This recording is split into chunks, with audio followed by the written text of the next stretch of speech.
Hi guys, today we are going to make this hair mask together. Do well to subscribe to the channel if you are new. This channel is all about hair growth recipes. Today we are doing Ayurvedic hair mask and we are starting with moringa powder. Guys, if you haven't used moringa on your hair before, this is the time for you to use moringa. Moringa is one of the most important ingredients in Ayurvedic space. It really boosts hair growth. It contains vitamin A, vitamin B, and omega-3 fatty acids. All these nutrients nourish the hair and promote hair growth. Our next ingredient is fenugreek powder. Guys, if you haven't used fenugreek, what are you waiting for? Fenugreek is one of my favorite because when you add water to fenugreek, it gives you a slimy consistency. Do you know that studies have shown that fenugreek can exhibit a significant reduction in hair loss? Meaning if you use fenugreek for a long while, you will see how your hair loss will really reduce.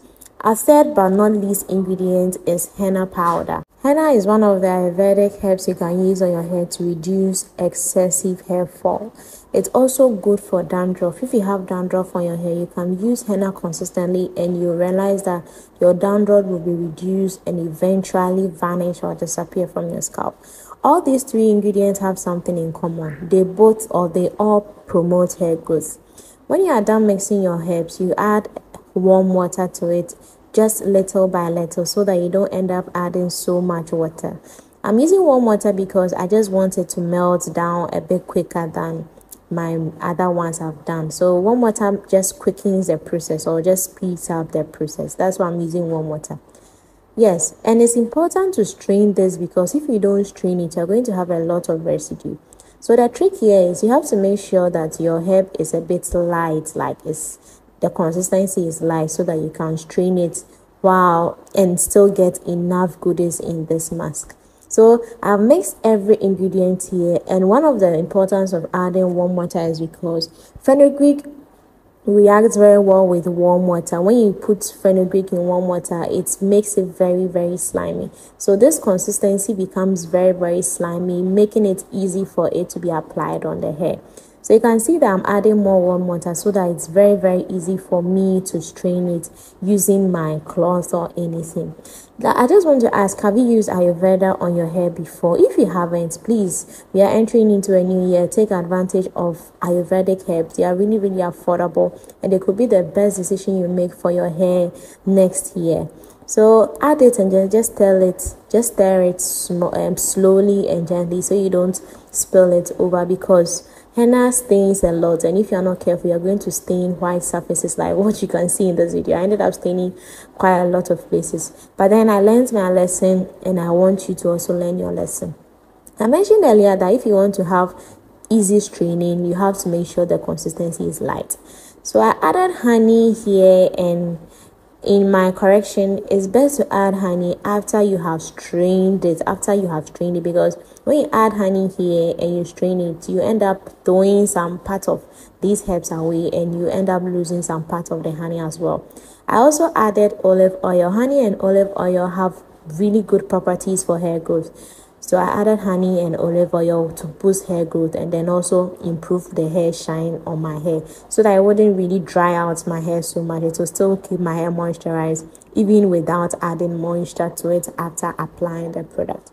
So I mentioned all these 5 ingredients. You may ask me, can I use all? You don't have to use all if you don't have everything. You can just use only moringa, or you can use only henna, or you can use only neem powder. It depends on what you have available, but it's important. One thing that I will not take out is the honey and the olive oil. They are really important. So right now that I have the consistency I want, I just go ahead and then strain them so that I get a smooth texture. When you are straining, it's very difficult, so you have to keep on adding water back to it so that it becomes light, so that you're able to get some of the nutrients out. So I wanted to do it off camera because it was really a lot of work here. Then I added more honey and more olive oil for additional moisture and humectant properties. Now that our hair mask is set, you can either decide to cover it and let it sit for a while before using it, or you can just use it like that. Use it like that because I use hot water to quicken the process, so it's really well infused. But if you use cold water, you have to leave it there for a while for it to do its work. So stir it well and make sure that the oil is well penetrated into, or the oil is well distributed into the mask. Some parts shouldn't have oil more than the other, and the honey is also well distributed throughout, because if you don't do that, you are going to have some parts being too oily and other parts being dry. Now let's go to the beautiful part. The beautiful part is the application. The part that is a bit messy, but is usually one of the fun. Can you really look at the consistency and the sliminess? It looks like I even added fenugreek. I even added flax seed. No, fenugreek seed did the magic here. It has a little bit of sliminess. So this is my hair. The first mask I didn't make it this light, and I also didn't strain it. So life is all about learning from your mistakes. So this one, I'm strained it, and then I also made it light so that it's easy to penetrate into my hair. This is my hair, and this is almost like a pre-poo step. So after this, then I go on and then add my shampoo to my hair. This is a good treatment for the scalp, because as I mentioned earlier, henna is also good for dandruff. So if you add this on your scalp, you should know that it has a lot of goodies for your scalp as well. So this is a good treatment for the scalp as well. So make sure that you spread this on your hair and your scalp. One of the most exciting things about this treatment is it makes your hair very curly. Like, if you haven't seen your curl pattern yet, please try this. You really love it. It makes your hair really curly. You're able to tell the part of your hair that's weak. You're able to tell if your hair is like, I don't know, but it gives you, when you use it on your natural hair, you're able to tell some definition that, okay, this is really my black hair. My black hair is healthy and curly. So I apply it throughout my hair, as you see in this video.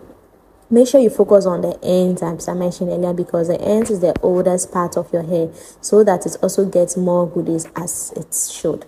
When you are done from here, wear your steamer cap or your shower cap for about 30 minutes and allow it to do its work on your scalp. It will infuse, penetrate, feed your roots and all that, and strengthen your hair as well.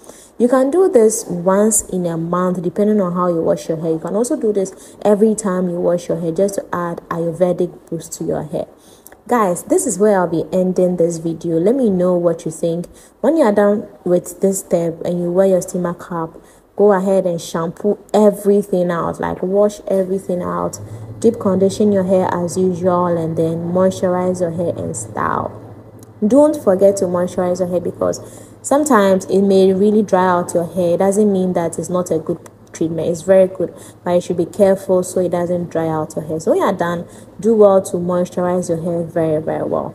I'll see you guys later in my next video. Don't forget to save this video so you'll be able to incorporate it into your next watch day. Do well to subscribe if you are new to the channel. As I said earlier, this channel is all about hair growth. Till next time, bye, and thank you for watching.